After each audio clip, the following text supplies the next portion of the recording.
Sobre ciência, nós temos 7 perguntas. Primeira pergunta. Teve um irmão que me perguntou: se o universo está se expandindo, tempo não deveria de passar mais devagar e não mais rápido, como o irmão fala? Segunda pergunta. Existe alguma verdade na teoria evolucionista? Terceira pergunta. Qual a diferença que tem entre transferência molecular, translado e arrebatamento? Quarta pergunta. Horóscopo. Quinta pergunta. A hipnose é um processo científico ou é uma coisa sobrenatural? Sexta pergunta. Sempre que uma pessoa entra em coma, ela se liga à memória espiritual? Sétima pergunta. Que tipo de obra o Senhor Deus fez com o relógio de Acás? Primeira pergunta. Teve um irmão que me perguntou: irmão, no nosso sistema solar existem 8 planetas, sendo que o que está mais próximo do Sol é o planeta Mercúrio. Ele faz o seu movimento de translação em torno do Sol em 80 dias, ao passo que a Terra, que já está mais distante do Sol, ela demora 365 dias. Isto significa que quanto mais longe do Sol um planeta está, mais ele demora para dar uma volta completa em torno do Sol. Então a pergunta é a seguinte: se o universo está se expandindo, tempo não deveria de passar mais devagar e não mais rápido, como o irmão fala? Não, irmãos. No caso do sistema solar, é lógico que quanto mais longe um planeta estiver do Sol, maior será o percurso que ele terá que fazer. Consequentemente, demorará mais tempo. Só que quando se fala em frequência de tempo, nós estamos falando sobre átomos, sobre a velocidade dos elétrons. Não tem nada a ver. Segunda pergunta. Existe alguma verdade na teoria evolucionista? Segundo a ciência, uma única célula, a composição química e física dela é milhares de vezes mais complexa do que um supercomputador. Então, irmãos, por exemplo, eu posso pegar um carro de alta tecnologia, como por exemplo uma BMW, e fazer alterações nele. Eu posso trocar as rodas, mexer na suspensão, mexer na mecânica. Agora, construir uma BMW, isto eu não tenho condições de fazer. Eu não tenho esta tecnologia. E assim são os homens. Eles conseguem fazer alterações nas células, clonagens. Agora, construir uma célula, isso eles não têm essa ciência e nunca terão. Simplesmente porque é uma ciência super avançadíssima para o ser humano. Então agora, irmãos, uma coisa interessante. Se nós chegarmos para um cientista e falarmos para ele que um supercomputador não foi criado por ninguém, ele apareceu do nada, evoluiu sozinho, com certeza ele nos dirá que nós somos loucos, não é verdade?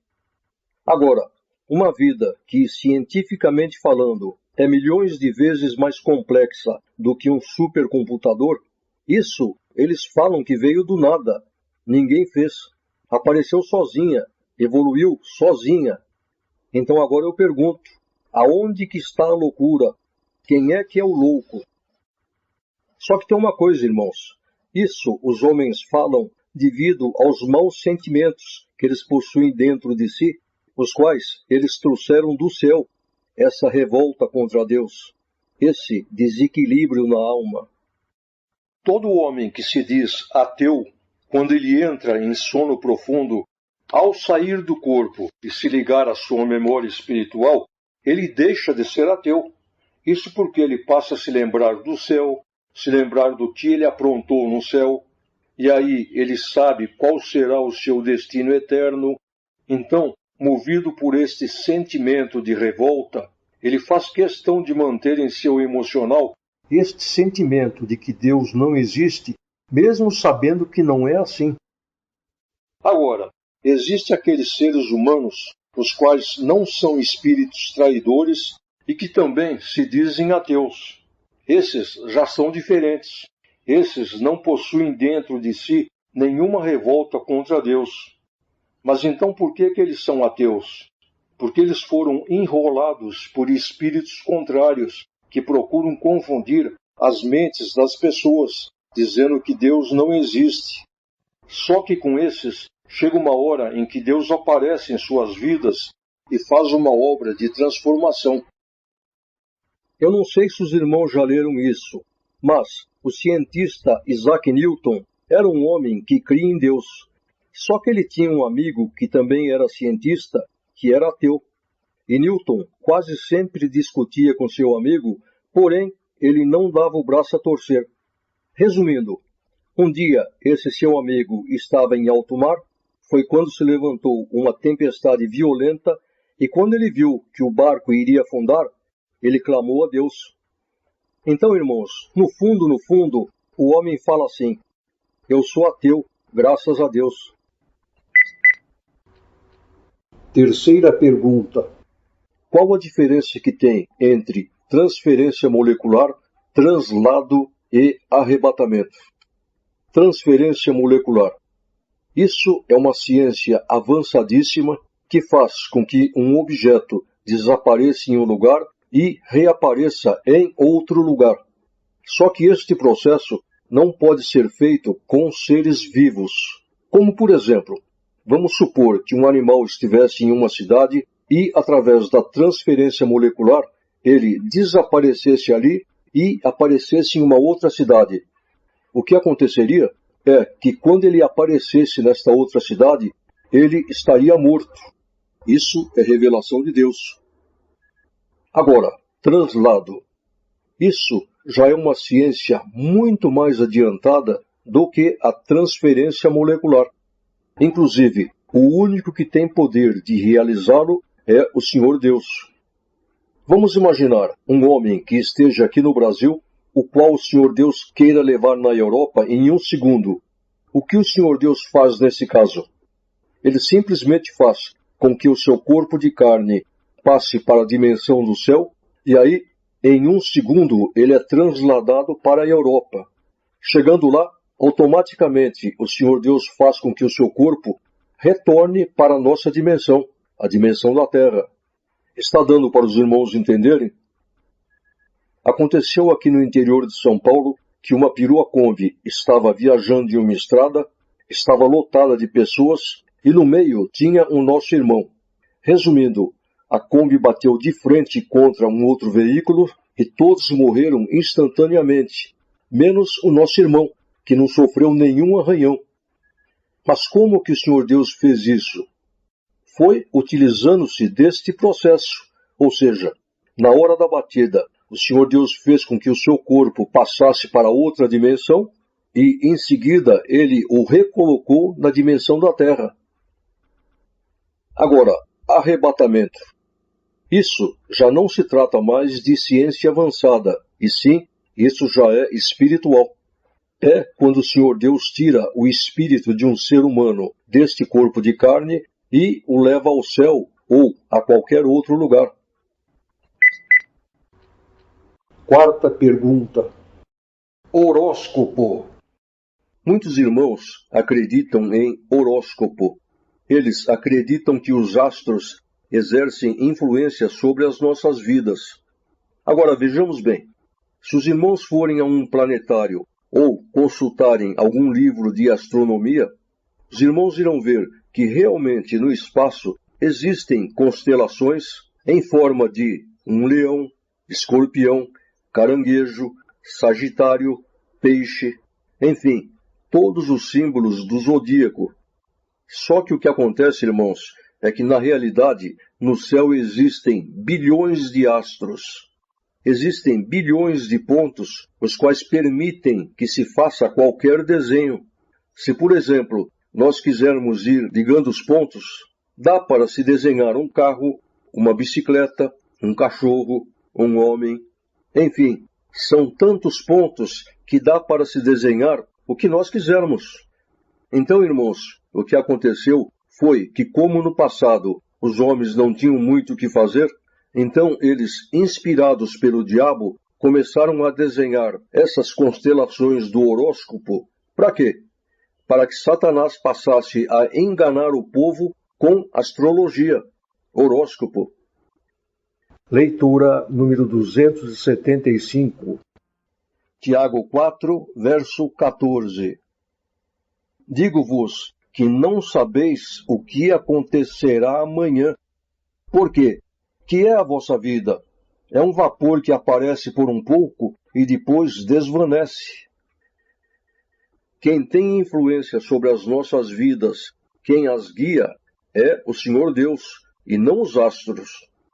Então tem muitos irmãos que dizem, mas sobre o gênio das pessoas, eles acertam. Eu orei a Deus sobre isso, consultei o Senhor, e o Senhor respondeu que tudo isso é pura ilusão, são mentiras. Quinta pergunta. A hipnose é um processo científico ou é uma coisa sobrenatural? Vejamos bem, a hipnose é um procedimento científico. Através dela, por exemplo, um dentista pode extrair um dente de um paciente sem usar anestesia, e o paciente não sentirá dor alguma. Só que neste processo existem algumas ressalvas. Primeiro, a pessoa só poderá ser hipnotizada se ela mesma quiser. Caso ela não queira, o hipnotizador não conseguirá hipnotizá-la.